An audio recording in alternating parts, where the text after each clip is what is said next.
اعوذ باللہ من الشیطان الرجیم بسم اللہ الرحمن الرحیم یا عبادی الذین آمنوا ان ارضی واسعہ فإیای فاعبدون کل نفس ذائقۃ الموت ثم الینا ترجعون والذین آمنوا وعملوا الصالحات لنبوینہم من الجنة غرفا تجری من تحتها الانہار خالدین فیہا نعم اجر العاملین الذین صبروا وعلی ربہم یتوکلون۔ صدق اللہ العلی العظیم وبلغنا رسولہ النبی الامین الکریم ونحن علی ذلک لمن الشاہدین والشاکرین والحمد للہ رب العالمین۔ انتہائی خلوص و محبت اور عقیدت و احترام کے ساتھ نبی اور آل نبی کی مقدس بارگاہ میں درود و سلام پیش کر لیں۔ اللہم صلی علی سیدنا حبیبنا شفیعنا مولانا محمد وعلی آل سیدنا و مولانا محمد کما تحب و ترضی بی ان تصلی علیہ صلاۃ تبقی و تدوم بدوام الملک الحی القیوم۔ قرآن حکیم کے اندر سورہ عنکبوت کی آیات بینات جن کی میں نے ابھی آپ کے سامنے تلاوت کی سعادت حاصل کی، بڑی متانت و سنجیدگی اور توجہ کے ساتھ آپ سن رہے ہیں۔ ان آیات پہ گہری نظر رکھیں، غور سے ان مفہوم کو سمجھیں ذرا۔ اللہ رب العزت ارشاد فرماتا ہے یا عبادی الذین آمنوا ان ارضی واسعہ فإیای فاعبدون۔ اے میرے ایمان والے بندو، عبادی الذین آمنوا، مجھ پہ ایمان رکھنے والوں بندو، ان ارضی واسعہ، میری یہ زمین بہت وسیع ہے، فإیای فاعبدون، تو صرف میری ہی عبادت کرو۔ عبادی اور ارضی، اور ان دونوں کے بیچ جو ایک نسبت ہے آمنو میں ایمان کی، سب سے پہلے ان تین چیزوں پہ آپ کی گہری نظر ہو تو اس کا فلسفہ آپ کے لیے کلیئر ہو پائے گا۔ یا عبادی الذین آمنوا ان ارضی واسعہ فإیای فاعبدون۔ عبادی، ارضی، اے مجھ پہ ایمان رکھنے والے بندو، میری زمین بہت وسیع ہے، بہت وسیع ہے، بہت وسیع ہے، فإیای فاعبدون، تو صرف اور صرف میری ہی عبادت کرتے رہو۔ عبادی میں عباد کی نسبت بھی اسی یا کی طرف، اور ارضی میں ارض کی نسبت بھی اسی یا کی طرف۔ عبادی الذین آمنوا ان ارضی واسعہ، ہم جس کے بندے ہیں اسی کی یہ زمین ہے، ہم جس کے بندے ہیں اسی کی یہ زمین ہے۔ ہمیں پانی کی سطح پہ اٹھنے والے بلبلوں کو دیکھ کر کے خوف زدہ ہونے کی ضرورت بالکل نہیں ہے۔ ہمیں ہوا کے جھونکوں سے بیہودہ بے اصل اڑنے والے پتوں سے ڈرنے کی کوئی ضرورت نہیں ہے۔ کسی کی جے وجے کیوں پکارے، کیا غرض ہم کو، ہمیں کافی ہے سید اپنا نعرہ یا رسول اللہ۔ یا عبادی الذین آمنوا ان ارضی واسعہ، سرحدوں پہ ناز کرنے والے، بارڈر پہ اپنے ماتحت ورکرز کو نافذ کر کے بارڈروں پہ فخر اور غرور کی آگ میں جل کر اعتدال کی سرحد کو کراس کرنے والے، خود اپنی موت کو دعوت دے سکتے ہیں مگر اللہ کے بندوں کے لیے روئے زمین کو کبھی تنگ نہیں کر سکتے ہیں۔ عبادی الذین آمنوا ان ارضی واسعہ، اے مجھ پہ ایمان رکھنے والے بندے، میری زمین بہت وسیع ہے، بہت وسیع ہے، بہت وسیع ہے۔ یہاں تو ملک اور سرحد کی بات چھوڑیے جناب، ہم اللہ کا بندہ ہونے کا دعویٰ بھی رکھتے ہیں اور مسلح امامت کے علاوہ کہیں روئے زمین کا حصہ ہمیں نظر نہیں آتا۔ حیرت ہے، اللہ کا اعلان ہے کہ اے میرے مومن بندے میری زمین بہت وسیع ہے، ہم اللہ کی بندگی کا دم بھرتے ہیں اور مدرسے کی درسگاہ کے علاوہ کہیں زمین کا حصہ نظر نہیں آتا ہمیں۔ متولی صاحب مسجد سے نکال دیں گے تو کیا ہوگا، ناظم صاحب مدرسے سے نکال دیں گے تو کیا ہوگا، فیکٹری کا مالک اپنی فیکٹری سے نکال دے گا تو کیا ہوگا، مینیجر ہمارے اپنی کمپنی سے نکال دے گا تو کیا ہوگا۔ اسی فکر میں صحیح کو غلط، غلط کو صحیح، دال کو سیاہ کو سفید، سفید کو سیاہ، دودھ کو پانی، پانی کو دودھ، صحیح کو غلط، غلط کو صحیح، حق کو باطل، باطل کو حق، جو چاہے وہ کہوا لے آدمی۔ اللہ رب العزت نے جو گفتگو کا اسلوب جہاں سے شروع کیا ہے، آپ بڑی توجہ کے ساتھ اس پہ نظر رکھیے۔ یا عبادی الذین آمنوا ان ارضی واسعہ، اے مجھ پہ ایمان رکھنے والے بندے میری زمین بہت وسیع ہے، فإیایا فاعبدون، تو میری ہی عبادت کرتے رہنا۔ کسی متولی کی چاہ میں آ کر، کسی ناظم کے دباؤ میں آ کر، کسی فیکٹری کے مالک کے دباؤ میں آ کر، کسی کے قانون کے دباؤ میں آ کر میری مرضی اور میری عبادت سے ذرہ برابر پیچھے مت ہٹنا، میرے قانون پہ جمے رہنا، زمانہ تمہارا ہوگا، ایام تمہارے ہوتے چلے جائیں گے۔ ان ارضی واسعہ، میری زمین وسیع۔ عبادت اور اس عبادت میں یا کی نسبت اور پھر ایمان، اگر ہر ایک پہ گفتگو کی جائے تو من جملہ جو آیات میں نے پڑھی ہے اور اس میں جو آپ کو مختصراً اجمالاً مجھے سمجھانا ہے وہ نہیں سمجھا پاؤں گا، اس لیے ان تفصیلات میں گئے بغیر ان چند آیات بینات میں مبدا سے لے کر منتہا تک جو پس منظر اللہ نے بیان کیا ہے، میں وہ نقشہ آپ کے سامنے رکھنا چاہتا ہوں۔ اے مجھ پہ ایمان رکھنے والے بندے میری زمین بہت وسیع ہے تو میری ہی عبادت کرتے رہو۔ آگے بڑھنے سے پہلے عبادت کا ایک تھوڑا سا تعارف آپ کے سامنے۔ عبادت اقصی غایت التذلل، اقصی غایت التذلل، انتہائی درجے کی عاجزی۔ عبادت انتہائی درجے کی عاجزی۔ امام غزالی رحمۃ اللہ تعالیٰ علیہ نے اختصار میں بڑی پیاری بات کہی ہے، چے نسبت خاک را با عالم پاک، اس خاک کو اس پاک ذات سے کیا نسبت ہو سکتی، اس خاک کو اس پاک ذات سے کیا نسبت ہو سکتی ہے۔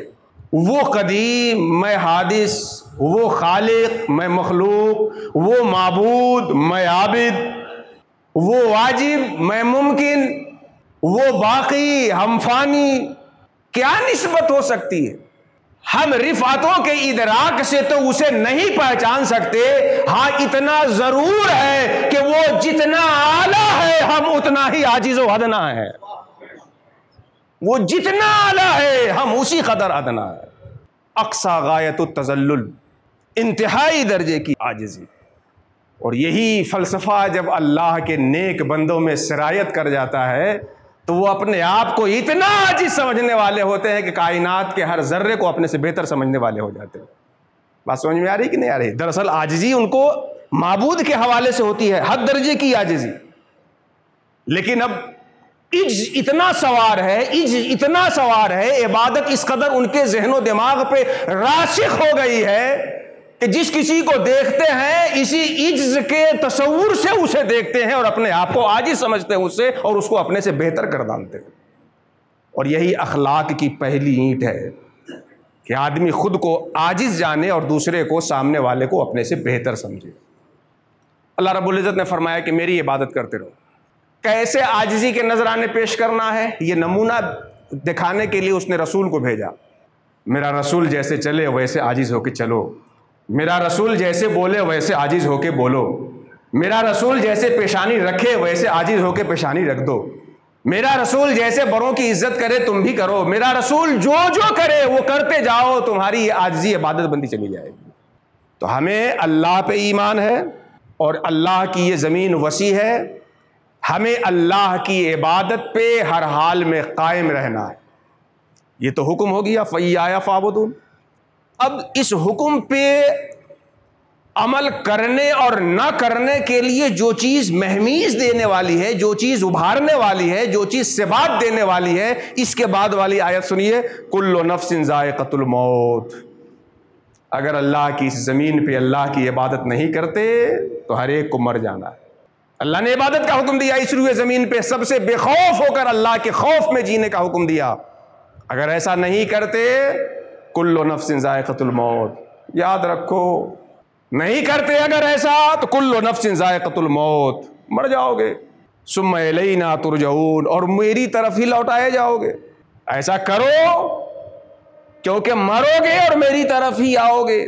اس کے بعد اللہ رب العزت نے کیا فرمایا کہ جو اللہ کے اس حکم پہ عمل کرے، اس روئے زمین پہ اللہ کے قانون اور اس کی عبادت کے ساتھ زندگی گزارے، اس کا اثر کیا ہوگا، اس کا انجام کیا ہوگا؟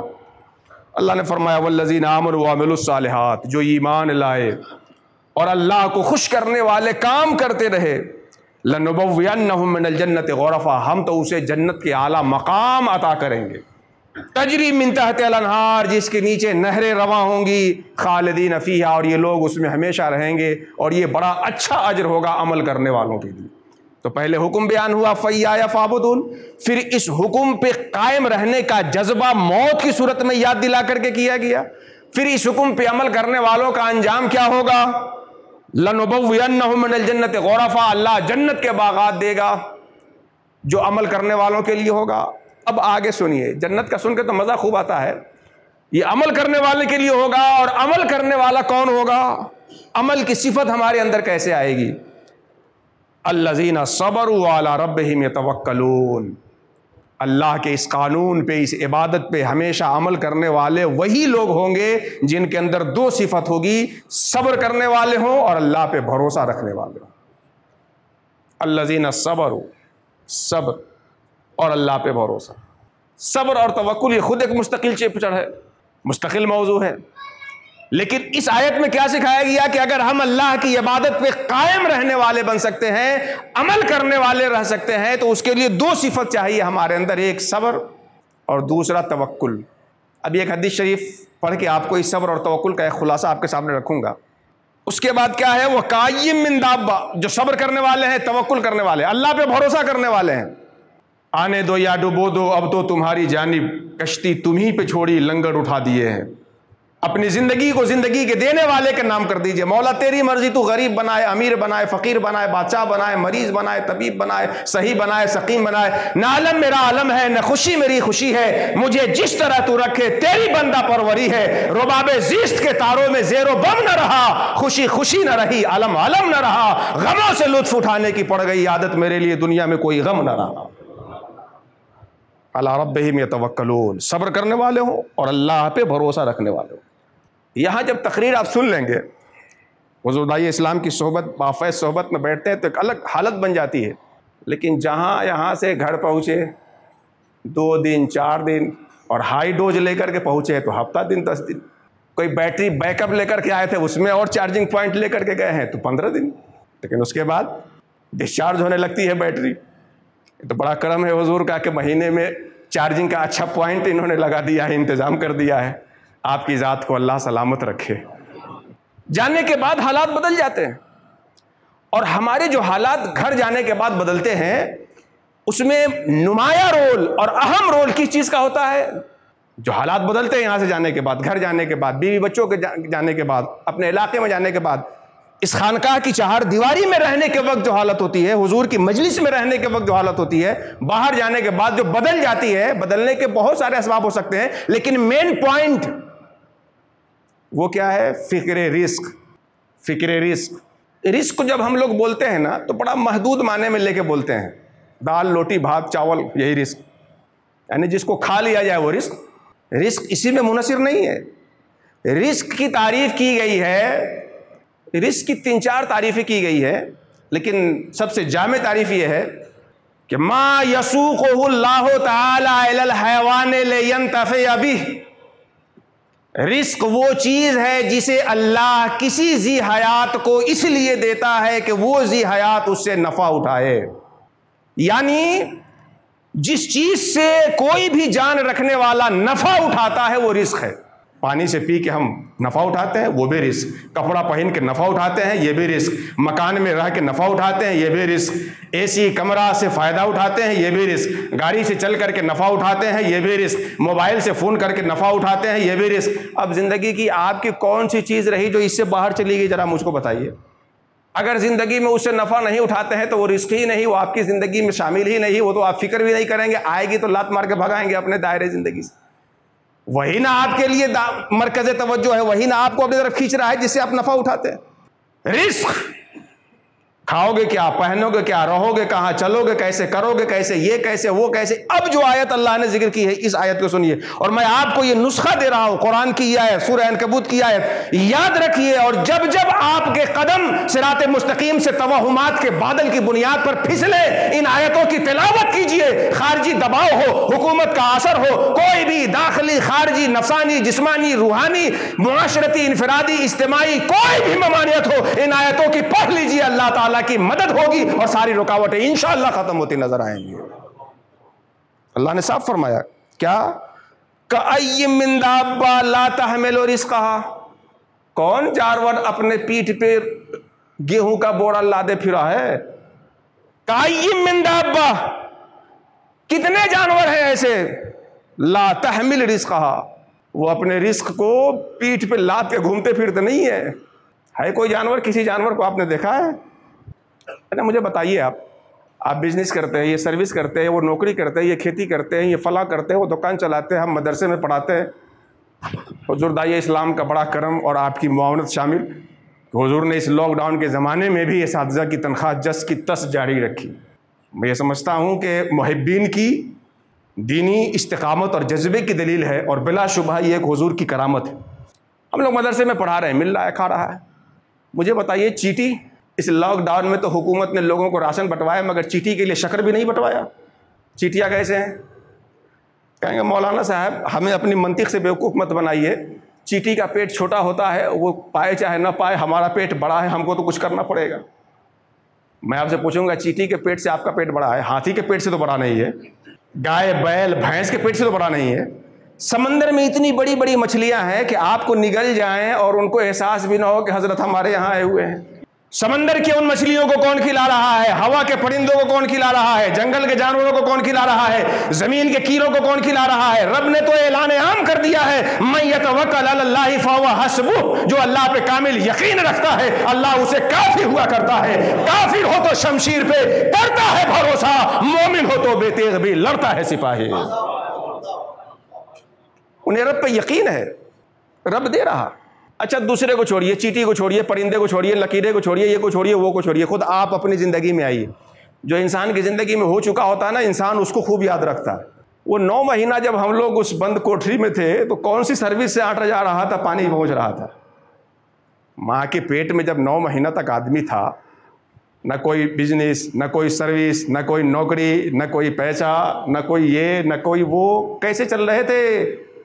جو رب اتنا کریم ہے کہ پاؤں کی ضرورت زمین پہ آنے کے بعد ہوتی ہے اور ماں کے پیٹ میں دے دیتا ہے، ہاتھ کی ضرورت زمین پہ آنے کے بعد ہوتی ہے اور ماں کے پیٹ میں دے دیتا ہے، آنکھ سے دنیا کو دیکھنا زمین پہ آنے کے بعد ہوتا ہے اور ماں کے پیٹ ہی سے دے دیتا ہے، زبان سے اپنے دل کی بات کے اظہار میں آنے کے بعد بھی 6 سال مہینہ لگ جاتا ہے اور ماں کے پیٹ سے دے دیتا ہے۔ یا رب تو کریمی وہ رسول تو کریم، صد شکر کے ہستے میانے دو کریم۔ جو رب اتنا کریم ہے کہ ضرورت سے پہلے ہاتھ دیا، پاؤں دیا، ناک دیا، کان دیا، زمین بنایا، آسمان بنایا، سب کچھ کر دیا، اور ماں کے پستان میں آنے سے پہلے دودھ اتار دیا، اس پہ اتنا یقین نہیں آتا کہ دنیا میں آپ کی ضرورت کی چیزیں آپ کو نہیں دے گا؟ کل کے لیے کراج نہ خست شراب میں، یہ سوء ظن ہے ساقیے کوثر کے باب میں، غالب ندی میں دوست سے آتی ہے بوئے دوست، مشغول حق ہو بندگی بو تو راب میں۔ رب پہ یقین تو کیجئے۔ اللہ نے فرمایا کائم من دابہ، کتنے جانور ایسے ہیں بتاؤ تو ذرا گن کے جو اپنے رزق کو پیٹھ پہ لادے پھرے ہو۔ ذرا پرندوں سے ہی سیکھ لیتے، صبح خالی پیٹ یہ گھونسلے سے نکلتے ہیں اور شام کے لوٹنے کے وقت ایک دانہ بھی کل کے لیے لے جانا اللہ کی رزاقیت کے خلاف سمجھتے ہیں۔ خالی پیٹ صبح نکلے، اگلے دن کیا ہوگا؟ ارے ریور میں پہنچ گئے، گیہوں کے کھلیان میں پہنچ گئے، 2-4 بوڑا نہیں تو 2-4 دانہ تو رکھ لو کم سے کم کل کے لیے۔ لیکن پرندوں کو اپنے رب کی رزاقیت پہ اتنا یقین ہے کہ ایک دانہ بھی کل کے لیے لے جانا رزاقیت کے اعتقاد میں سوء اعتقاد سمجھتے ہیں۔ کائم من دابہ لا تحمل رزقا، کوئی جانور اپنے رزق کو اپنے اوپر بوجھ کی طرح ڈھوئے ہوا نہیں ہے۔ اللہ یرزقھا وایاکم، اللہ ہی انہیں رزق دیتا ہے اور تمہیں بھی رزق دیتا ہے۔ وہو السمیع العلیم، وہ خوب سننے والا اور جاننے والا ہے۔ ابھی تقریر سنے حضرت کی، آپ کو کب رزق کی ضرورت ہے کوئی جانے نہ جانے، اللہ جان رہا ہے۔ کہاں آپ کی کون سی ضرورت ہے، کوئی سنے نہ سنے اللہ سن رہا ہے۔ میرے سیاں بھائی کتوال اب ڈر کاہے کو، یہ یقین تو ہو جائے آدمی کو۔ یہ آیات بڑی ربط کے ساتھ، بڑی ضبط کے ساتھ، مبدا سے لے کر کے منتہا تک ہمیں اللہ کی بندگی پہ قائم رکھنے والے۔ مولا کریم کی بارگاہ میں دعا ہے کہ الہ العالمین، میں نے یہ تیرے کلام کو پڑھنے کی سعادت تو حاصل کی ہے تیرے بندوں کے بیچ، مگر ان باتوں کو تو خود میرے حلق کے نیچے اتار دے اور سننے والوں کے دلوں میں منقش فرما دے۔ آمین آمین وما علینا الا البلاغ المبین۔ السلام علیکم۔